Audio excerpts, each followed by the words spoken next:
bagaimana mengubah kesendirian yang tadi kesepian menjadi kesendirian yang bermanfaat, berguna untuk diri kita. Tapi sebelum itu, mari kita lakukan 5 hal ini. Biar kesendirian kita positif. Yang pertama, ayo kita terima dan kita renungi. Jadi acceptance and reflection. Aku kok merasa sendiri, aku ini kok kesendirian, akarnya apa, sebabnya apa, yang menyebabkan situasi ini apa, mentalku kah, lingkungan kah, atau apakah. Jadi ada refleksinya. Kalau sudah, terus self-development. Self-development itu meningkatkan diri. Oh, selama ini mungkin aku terlalu mengikuti kata hatiku. Tak latihan sebentar untuk bisa melampaui rasa suka dan tidak suka. Ini self-development namanya, mendidik diri. Nanti ada penjelasannya di belakang.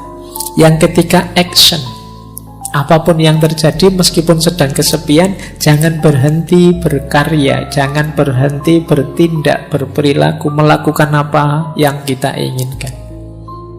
Jadi acceptance, reflection, self-development, action, dan social support. Tetap berinteraksilah dengan orang lain untuk dapat dukungan.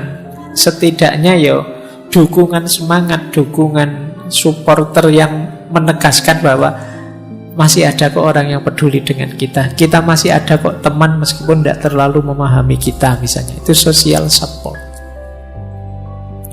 Dan yang kelima, bisa lewat jalur spiritualitas. Jangan lupa, sesepi apapun hidup kita, masih ada Allah. Nah, ini nanti puncaknya nanti ke sini ya. Terakhir saya ingin ngomong ini. Tapi itu tadi, hidupkan dulu, nyalakan dulu 4 yang pertama. Terimalah, kalau mampu renungilah. Kemudian perbaiki diri kalau memang harus ada yang diperbaiki. Jalankan, tetap beraktivitas, berkarya.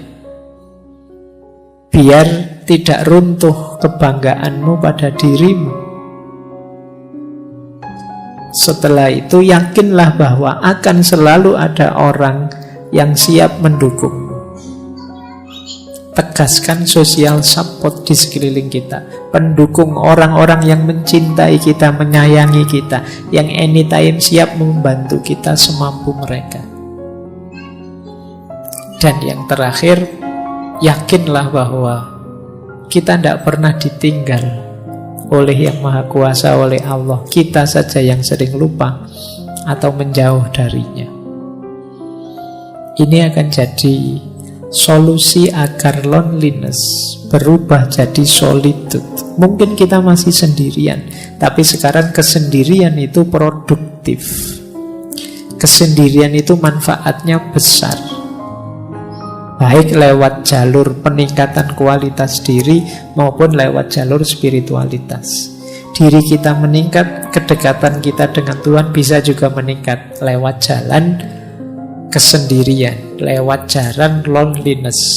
Disitulah nanti loneliness menjelma jadi solitude. Jadi kesendirian yang positif, kesendirian yang bermanfaat. Oke, baik. Kita mulai babak kedua. Tadi babak pertama kita membahas tentang kesendirian dan kesepian, dan ikhwal tentang sisi negatifnya kesendirian. Sekarang kita mulai masuk ke sisi positifnya. Yang pertama, ada banyak norma moral maupun norma agama yang mengarahkan kita untuk sendiri dan menganggap kesendirian itu adalah keutamaan. Nanti yang agama saya bicarakan di belakang. Saya ambil contoh misalnya Mahatma Gandhi. orang itu bisa membuktikan dirinya khususnya dalam kesendirian. Kata Gandhi, adalah mudah untuk tegak dalam kerumunan, namun memerlukan keberanian untuk tegak sendirian. Orang itu kalau temannya banyak, terus petentang-petenteng, itu gampang, koncone oke. Ya kalau sendirian, baru dia disebut pemberani. Ayo kamu sendirian petentang-petenteng kalau berani misalnya. Itu sederhananya begitu maunya Gandhi. Orang itu bisa tegak sendirian baru dia hebat. Kalau sekedar tegak bareng temannya ya belum. Kalau pas nongkrong bareng temannya banyak, terus ada yang lewat sweet berani. Tapi ketemu satu-satu gitu biasanya kamu grogi. Jadi orang itu terbukti kehebatannya ketika dia sendirian. Kalau kamu bareng orang banyak, lewat kuburan, santai saja, mungkin kamu sampai, ayo kalau ada hantu keluarlah ngono. Tapi begitu sendirian, wah, ono angin sidik, wah, melayu mesti banter. Terbukti keberanianmu saat sendirian. Kebaikan juga begitu. Kalau kamu sendirian masih juga baik, berarti kamu memang orang baik. Tapi kalau kamu baiknya hanya pas ada orang banyak, ya kamu sebenarnya hanya pencitraan. Jadi mudah untuk mengklaim bahwa kamu hebat ketika dalam kerumunan. Untuk membuktikan kamu hebat beneran ya saat sendirian. Jadi ini salah satu quotes untuk menegaskan betapa sendirian itu sebenarnya bermakna pembuktian. Kamu hebat beneran apa enggak? Kamu jago beneran apa enggak? Makanya kata Lause, orang biasa itu membenci kesendirian. Namun seorang master, dia bisa memanfaatkan kesendirian, dia memeluk kesendirian sambil menyadari bahwa dia adalah satu dengan seluruh semesta. Jadi kesendirian bermakna pembuktian diri. Saatnya kalian tampil, ya sendiri. Kalau saatnya kalian tampil kok banyak orang, kamu tidak akan terlihat. Eksis itu dirimu sendiri. Semakin banyak orang yang menopangmu, ya kamu dianggap belum terlalu eksis. Untuk menegaskan bahwa kamu eksis, ya ketika kamu sendiri pun ternyata bisa tegak. Jadi jalan keutamaan lewat aspek sendirian ini membuktikan bahwa kita ini memang benar-benar mampu, benar-benar bisa. Jadi secara positif kesendirian bisa bermakna pembuktian. Lanjut. Secara positif juga kesendirian bisa bermakna kebebasan.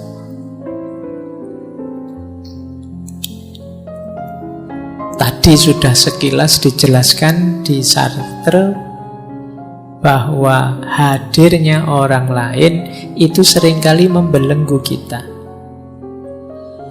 Di sini ditambahi oleh Arthur Schopenhauer yang sering kita kutip, filosof eksistensialis. Kata Arthur, seseorang bisa menjadi dirinya sendiri hanya selama dia sendirian. Dan jika dia tidak menyukai kesendirian, dia tidak akan menyukai kebebasan. Karena hanya ketika dia sendirian, dia benar-benar bebas. Ini bebas ini maknanya dua. Bebas dalam arti kita bisa melakukan apapun tanpa terhalangi, atau bebas dalam arti kita bisa melakukan apapun tanpa bantuan orang lain. Jadi ini Pembuktiannya lewat apa? Lewat kesendirian. Mampu apa tidak sendirian. Dan diilustrasikan dengan unik oleh Leonardo da Vinci. Kata Leonardo da Vinci, jika engkau sendirian, engkau sepenuhnya memiliki dirimu sendiri. Jika engkau ditemani oleh satu pendamping, engkau hanya memiliki sebagian dari dirimu sendiri, bahkan kurang, sebanding dengan kesembronoan perilakunya. Dan jika engkau memiliki lebih dari satu pendamping, engkau akan jatuh lebih dalam ke dalam penderitaan yang sama. Kalau kita sendiri, kita memiliki diri kita utuh. Tapi kalau ada teman satu saja, ya kita memiliki diri kita setengah. Yang setengah miliknya teman tadi. Kita kan berusaha mengadaptasikan dengan teman. Misalnya teman kita, saya itu tidak seneng lihat orang pakai baju merah, ya. Padahal kita pengen pakai baju merah karena bareng teman ini, akhirnya kita nego tidak pakai baju merah. Kita tinggal setengah. Ada teman kok nginep di kos, tiba-tiba bilangnya, saya kalau lampu nyala tidak bisa tidur. Sementara kita kalau tidur lampunya nyala. Kita tinggal setengah diri kita.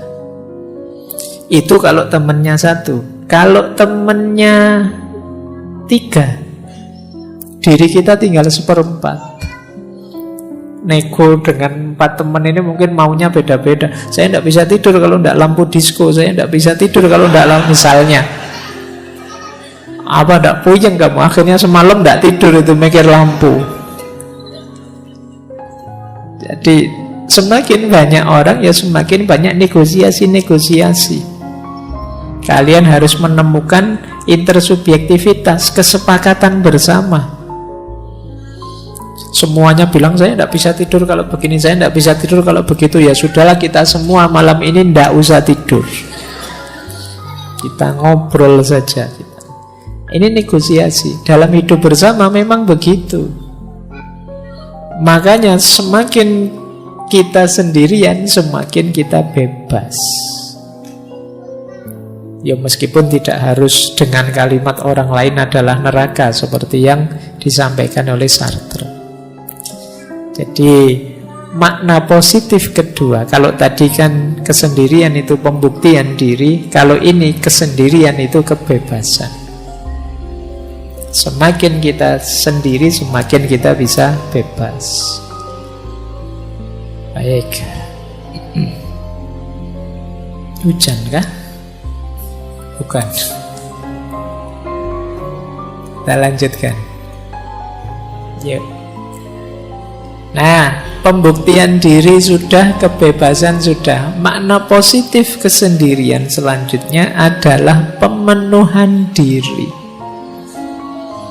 Pemenuhan diri itu maksudnya kita ingin jadi apa? Kita ingin membuat diri kita selevel apa? Itu sebagian besar jalurnya adalah kesendirian. Contoh misalnya, saya ambil quote-nya Picasso. Kata Picasso, pelukis aliran kubisme yang terkenal sekali, tanpa kesendirian yang luar biasa, tidak ada pekerjaan serius yang mungkin dilakukan. Kalau kalian garap skripsi kan sendirian. Kalau pas temenmu banyak di kamar, ndak jadi garap skripsi, ngobrol mesti. Saya ndak sendirian, juga ndak banyak teman Pak, berdua Pak. Kalau berdua ndak jadi skripsi, mungkin jadi yang lain.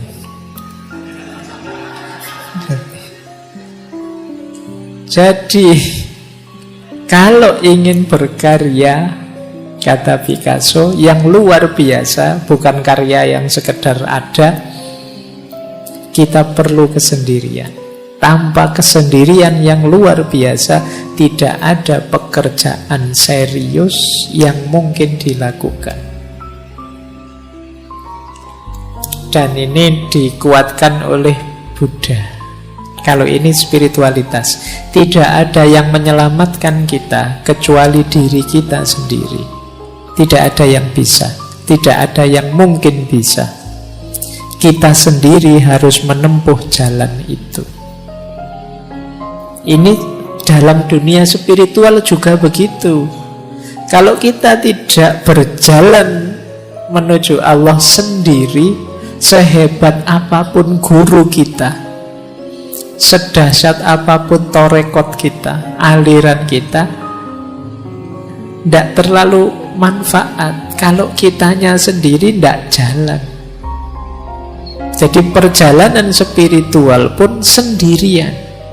Meskipun ada yang ngasih petunjuk, ada yang nuntun, ada yang menemani, tapi masing-masing berjalan di jalannya sendiri-sendiri. Tidak bisa diwakilkan. Tidak bisa kok, saya sudah berguru pada ustadz ini atau ulama ini, kan sudah Pak, ulama saya hebat sekali Pak, selesai sudah. Ya enggak. Kalian harus berjalan sendiri di jalan yang ditunjukkan oleh beliau. Tidak bisa diwakilkan. Jadi perjalanan spiritual pun ternyata juga perjalanan yang sendiri. Bahkan katanya Orhan Pamuk, yang teman-teman mungkin pernah baca novelnya, beliau novelis dari Turki. Kata beliau, aku butuh sakitnya kesepian untuk membuat imajinasiku berhasil.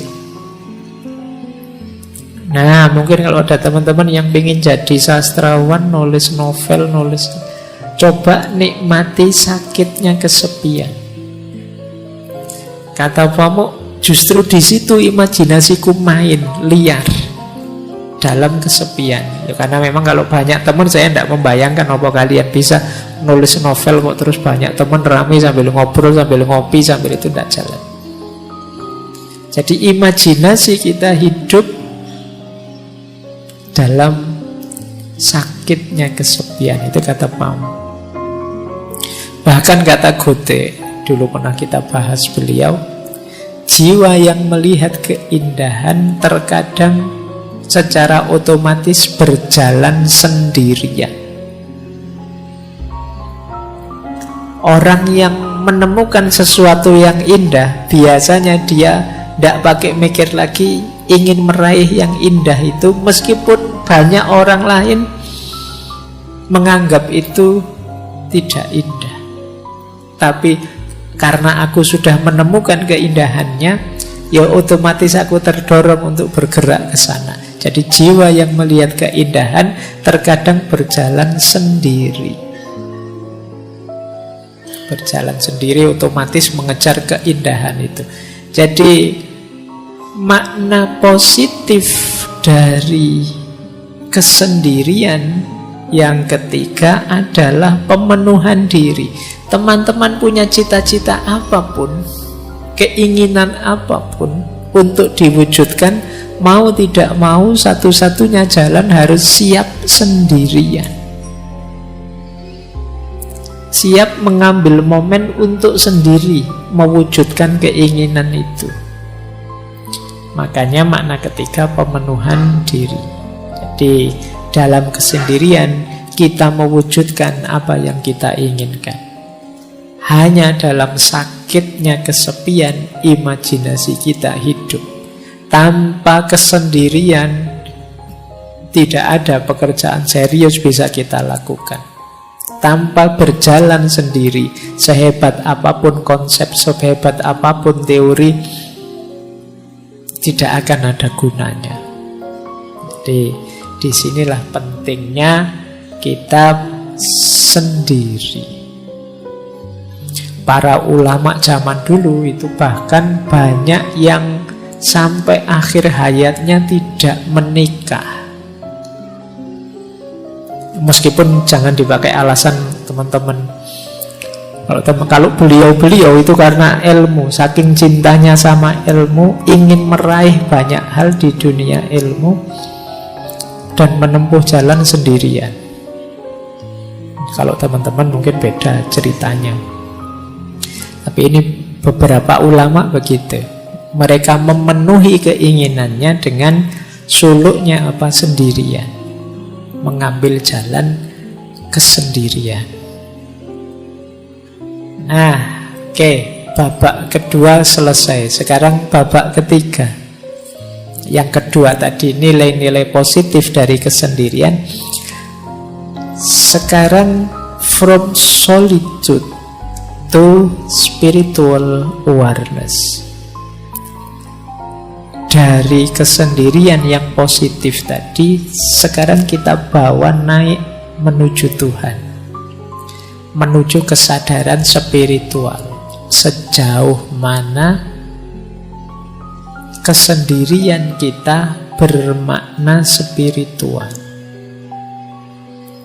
Nanti kita akhiri dengan beberapa wawasan dari Imam Ghazali. Saya ambil misalnya dari Thomas Merton. Kata Merton, orang yang takut sendirian pasti akan kesepian. Tidak peduli berapa banyak orang di sekelilingnya. Namun orang yang belajar dalam kesendiriannya, berdamai dengan kesepiannya, dan lebih memilih kenyataan daripada ilusi persahabatan, akan menyadari kehadiran Tuhan yang tak terlihat. Jadi kalimat dari Merton ini bisa kita urai satu-satu. Yang pertama, orang yang takut sendirian pasti akan kesepian, tidak peduli berapapun banyaknya orang di sekelilingnya. Tadi kan ada orang yang memang senang sendirian, ada yang tidak suka sendirian. Tentu saja yang tidak suka sendirian, ketika mengalami sendirian, dia akan merasa kesepian. Kuncinya bukan pada banyak temannya atau sedikit temannya, pemaknaan dia terhadap sendirian itu. Jadi kalau dia memaknai kesendirian itu sebagai sesuatu yang negatif dan menakutkan, ya begitu sendiri dia akan merasa kesepian. Nah, biar tidak begitu bagaimana? Dilanjutkan yang kedua. Mari belajar dalam kesendirian, berdamai dalam kesepian. Belajar sendirian, berdamai dalam kesepian. Berdamai dalam kesepian berarti kita bisa menerima.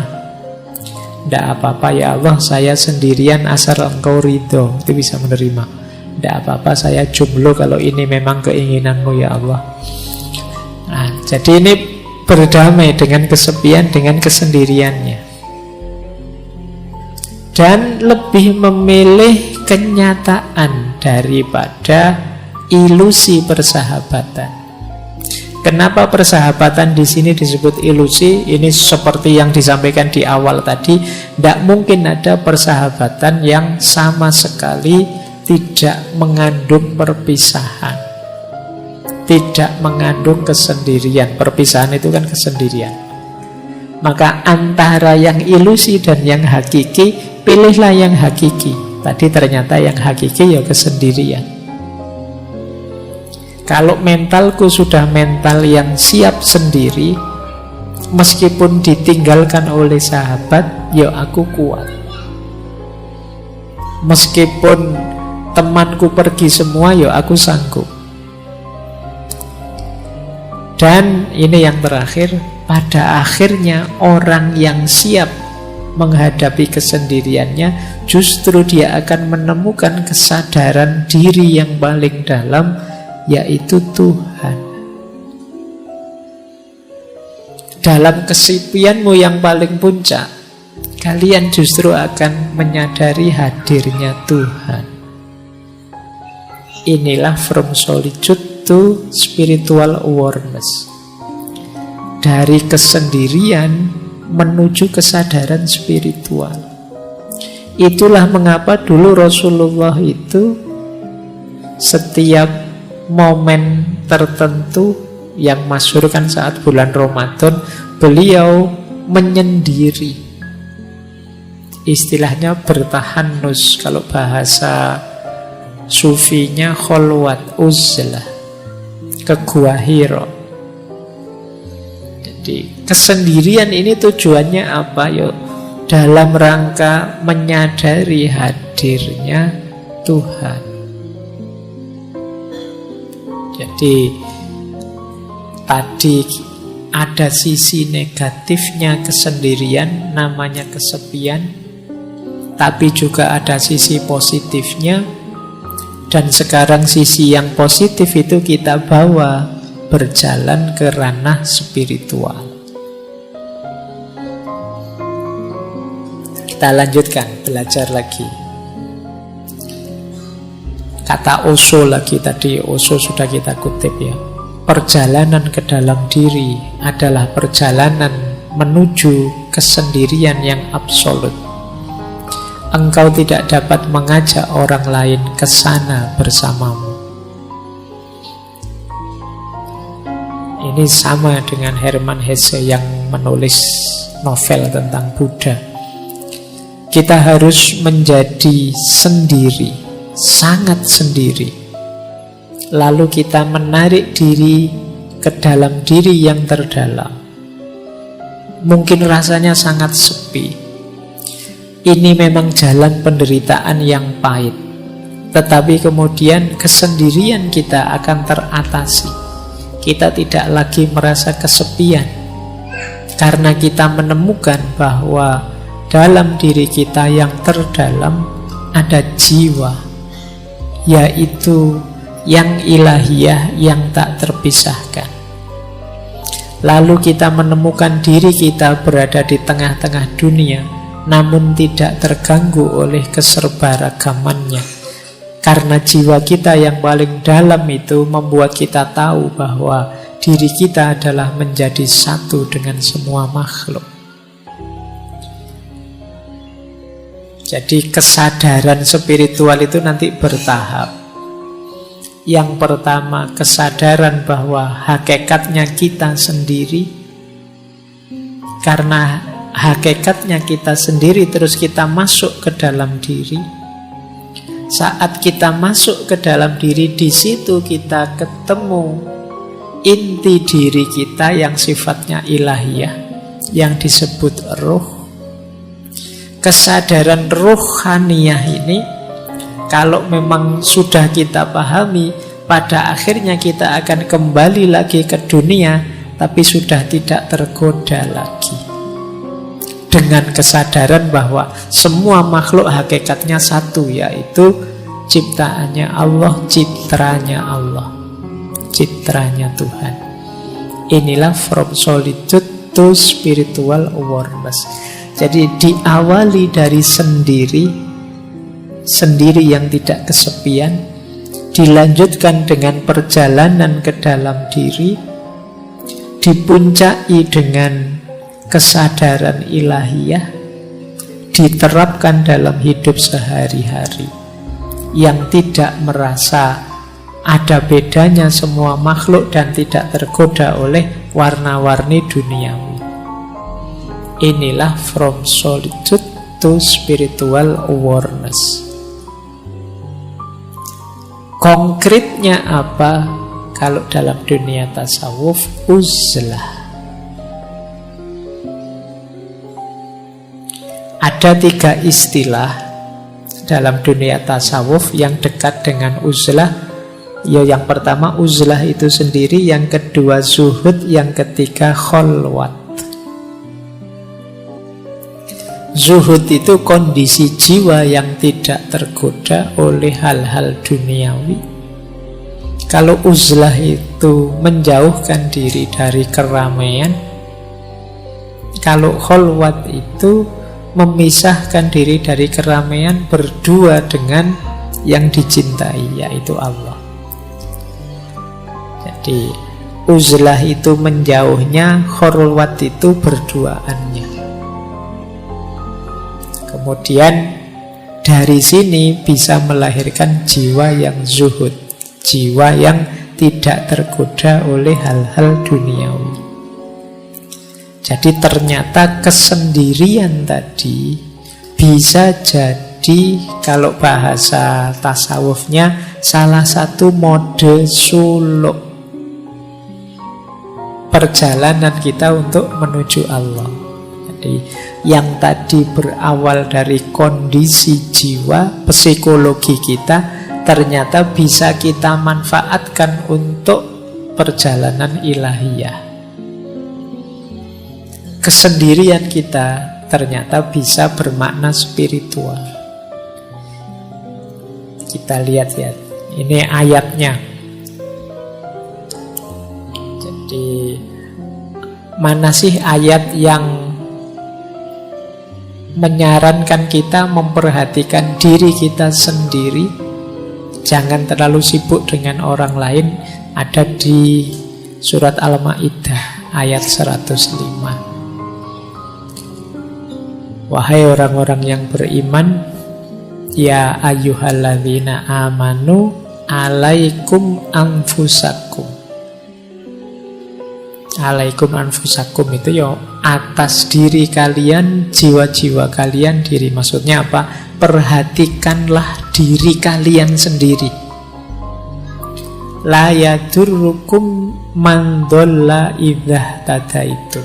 Tidak mungkin bisa membahayakanmu, mencelakakanmu orang-orang yang sesat kalau kalian sudah mendapat petunjuk. Berarti apa? Tadi jiwa kita ini ayo kita bawa untuk memperoleh hidayah, memperoleh petunjuknya Tuhan. Kalau sudah sampai level itu, tidak akan yang ada yang bisa menggoda kita, membahayakan kita. Jangan lupa, ilallahi marji'ukum jami'an. Kepada Allah lah kalian semua akan kembali. Fayunabbi'ukum bima kuntum ta'malun. Yang saat kembali nanti akan diberitahu kalian apa saja yang sudah kalian kerjakan. Jadi ayat ini menegaskan keutamaan ayo memperhatikan diri kita sendiri dulu, sendirian dulu, sampai kita kuat, sehingga tidak ada yang bisa menggoda kita, membahayakan kita, karena kita sudah mendapat petunjuk ilahiyah. Ini biasanya dipakai dalil uzlah. Boleh dicek nanti di Ihya-nya Imam Ghazali. Ini loh keutamaannya uzlah, keutamaannya sendirian. Yo, uzlah di sini boleh kalian ganti kesendirian, boleh kalian ganti jomblo, boleh kalian. Jadi kalau ada tanya ini keutamaannya sendiri. Yang pertama apa? Ada kesempatan lebih banyak untuk beribadah dan bertafakkur. Tentu saja kalau banyak teman terus-terusan bareng orang lain, kesempatan ibadahnya kan bukan tidak ada tapi terbatas. Untuk bertafakkur juga sulit fokus kalau banyak orang di sekeliling kita. Maka sendirian itu nikmat. Jadi kalau teman-teman nanti pulang dari kos-kosan, ya Allah di kamar kos ini sendirian, itu berarti nikmat. Alhamdulillah sendirian. Coba ada teman, aku repot ini harus melayani teman. Jadi kesendirian itu nikmat. Saatnya kalian memperbanyak ibadah, memperbanyak tafakkur. Ini kesempatan tidak datang berulang-ulang. Mungkin besok sudah ada teman. Yang kedua, mari kita syukuri kesendirian itu, karena itu berarti kita lepas dari dosa yang berhubungan dengan kemasyarakatan. Ghibah misalnya, gosip. Kalau sendirian kan tidak mungkin gosip. Apa ada orang ngerumpi kok sendirian? Kan tidak ono. Mesti ada temennya. Kalau kalian gosip kok sendirian, itu ya namanya bukan gosip. Jadi kita bersih dari ghibah. Kemudian yang kedua, kita tidak kena amanat amar ma'ruf nahi mungkar. Kan kita itu wajib beramar ma'ruf nahi mungkar. Wahai orang-orang, ayo menuju kebaikan, ayo sholat, ayo. Kalau nggak ada orang lain kan ini nggak ada perintahnya untuk mau amar ma'ruf ke siapa, nggak ada orang lain. Yuk, kita bebas dari ini. Tapi kalau banyak orang, kita ada amanat untuk amar ma'ruf nahi mungkar. Ini sebenarnya saya ambil dari Ikhya. Yang ketiga, riya. Kita pamer itu kan pada orang lain. Kalau tidak ada orangnya kita tidak pamer. Sedang sendirian saja kan kita tidak pamer. Kalau mau keluar ketemu orang kan kita pamer, kita dandan lah, kita apalah. Tapi kalau pas sendirian kan tidak. Terus yang keempat, kita terlindungi dari perilaku-perilaku buruk. Mengumpat, memfitnah, mencela. Tidak ada orang lain. Loh, paling tidak kan kita selamat dari 4 ini. Jadi teman-teman jangan mengeluh, jangan protes, jangan sedih kalau oleh Allah ditakdir jomblo abadi lama sekali. Kok tidak ada teman, ya Allah, tidak apa-apa. Itu kesempatan kita diberi fasilitas bebas dari dosa-dosa kemasyarakatan. Jadi alhamdulillah, itu kan gitu. Jadi ini utamanya uzlah, menjauh sebentar dalam kesendirian, kita mendekat pada Allah. Kemudian membebaskan diri kita dari pertengkaran dan perselisihan. Ya tidak mungkin gegeran wong kita sendirian. Juga menyelamatkan kita dari ngobrol yang tidak ada gunanya, basa-basi yang sia-sia, menghabiskan waktu saja. Jadi kalau tidak ada orang lain kan kita tidak mungkin ngobrol yang aneh-aneh, ya sudah. Apa-apa ya to the point saja, sudah sesuai yang kita inginkan. Ya kalau mau ibadah ya ibadah, mau tafakur ya tafakur. Kemudian untungnya uzlah juga ya menyelamatkan diri dari gangguan dan godaan orang lain. Sekitar kita ini kan banyak sekali godaan demi godaan. Kalau kita pas sendirian paling tidak selamat lah, tidak ada godaan. Kalau pas bareng-bareng gini kan godaannya banyak. Kalian misalnya ngelirik, wah HP-nya baru, HP-ku kalah, ini sembunyiin aja. Ini kapan yuk aku bisa beli HP baru? Tadi nggak mikir gitu, sekarang jadi mikir itu. Waduh, temanku sekarang sudah sukses, kapan yuk aku suksesnya? Tadi nggak mikir itu, sekarang mikir itu. Wah, temanku pasangannya kok cakep, aku kapan yuk dapet? Itu karena berinteraksi. Jadi ada untungnya ternyata kita uzlah, menjauh. Kemudian yang kelima, putusnya harapan orang banyak atas kita dan harapan kita atas orang banyak. Karena kita agak terpisah dari mereka, ya orang banyak tidak lagi berharap pada kita, kita juga tidak berharap pada mereka. Bukan berarti jelek berharap pada orang lain atau kita jadi tumpuan harapan orang lain. Tapi kadang-kadang kalau lupa batas seperti yang saya jelaskan di depan tadi, ini bisa jadi sumber kesedihan, sumber stres. Orang lain berharap kita itu ya wong mahasiswa, mbok yo hidup yang tertib, kalau adzan ya ke masjid. Itu kan mungkin orang lain berharap itu dan kita tertekan dengan itu. Kita juga berharap masyarakat itu mbok ya begini begitu. Tapi begitu kita uzlah, harapan-harapan yang macam-macam tadi sudah tidak ada. Wong kita tidak lagi berinteraksi dengan mereka. Jangan lupa uzlah ini bukan berarti untuk selamanya kita berpisah dengan masyarakat. Uzlah ini lebih pada melatih jiwa kita, melatih diri kita agar tidak mudah tergoda, agar kuat. Pada saatnya mungkin kembali ke tengah masyarakat kita sudah kuat. Jadi uzlah ini ada ya pakai istilah bagian dari riyadhah, latihan, melatih jiwa. Ketika kita uzlah, kita tidak banyak berharap pada masyarakat, kita lebih bersandar pada Allah. Ya nanti setelah kembali ke masyarakat kita juga begitu. Ketika kita uzlah, kita bisa fokus memperbanyak ibadah dan tafakur, tidak tergoda oleh kesibukan di sekeliling. Ya nanti saat kembali juga masih begitu.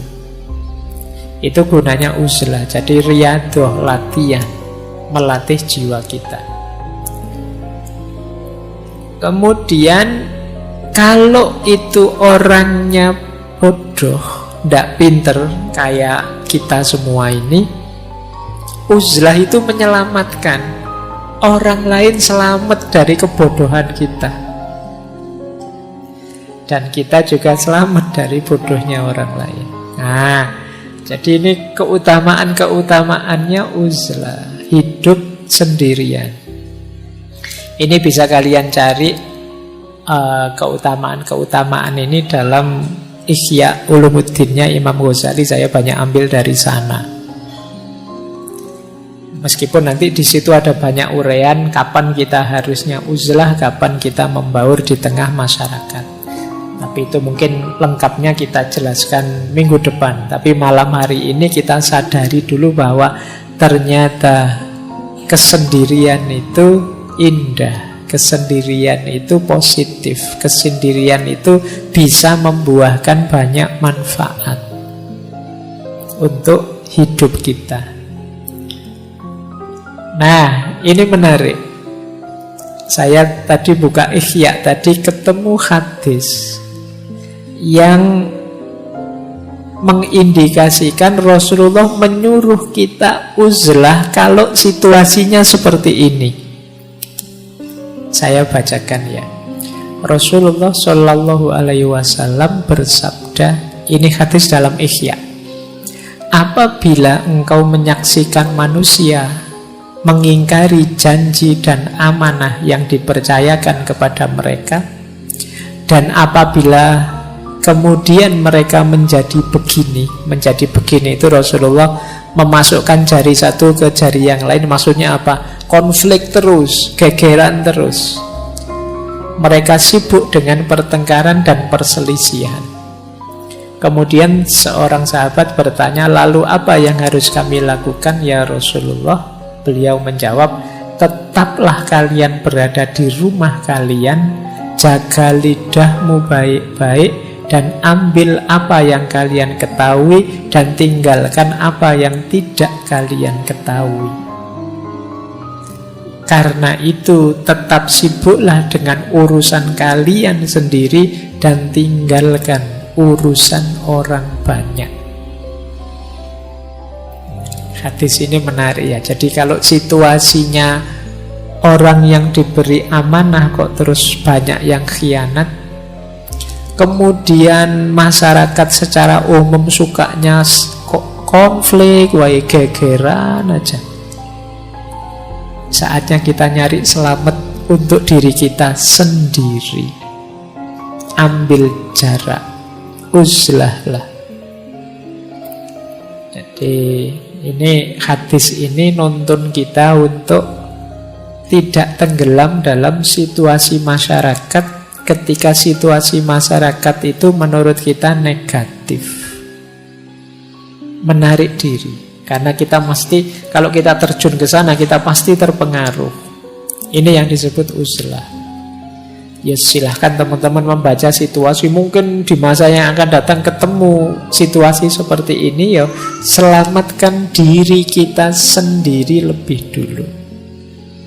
Dengan cara ini tadi, uzlah. Bahkan ada beberapa asar yang saya ambil juga karena menarik kalimatnya. Kesendirian lebih baik daripada sahabat yang buruk perilakunya. Kok punya sahabat kok buruk, mending sendiri saja. Atau qaulnya Ibnu Somad. Ibnu Somad punya kalimat menarik. Manusia itu seperti obat yang dengannya mereka menyembuhkan penyakit. Namun manusia masa kini telah berubah menjadi penyakit yang tidak lagi ada penawarnya. Karena itu larilah dari manusia banyak sebagaimana kalian lari dari singa. Ini juga anjuran untuk uzlah. Ya memang kita memerlukan orang lain. Manusia itu seperti obat bagi kekurangan kita. Tapi hari ini banyak manusia yang bukan obat, tapi penyakit itu sendiri. Orang baik-baik ketika berinteraksi dengan orang lain jadi ketularan jahat. Nah, kalau situasinya seperti ini ya jauhi saja mereka. Uzlahlah, menjauhlah. Rasulullah itu ketika sadar kondisi masyarakatnya yang jahiliyah, yang kacau, yang lupa pada Tuhan dan lain sebagainya, ya beliau uzlah, merenungi kondisi masyarakatnya. Jadi ini tuntunan-tuntunan untuk kita beruzlah, menjauh dari keramaian ketika situasinya memungkinkan. Jadi dari sini kelihatan ternyata ya menyendiri, menciptakan kesendirian untuk hidup kita itu kalau momennya tepat, justru itu adalah sesuatu yang dianjurkan, mulia dan utama. Makanya sejak awal tadi saya bilang cari situasi yang pas ya, cari kondisi yang pas. Baik, terakhir ini satu kalimat menarik. Mungkin teman-teman pernah dengar kalimat eagle flies alone. Great eagles fly alone. Great lion hunt alone. Great souls walk alone. Alone with God. Burung elang yang hebat itu terbangnya sendirian. Singa yang hebat juga berburu sendirian. Jiwa yang hebat berjalan sendirian, tapi sendirian bersama Tuhan.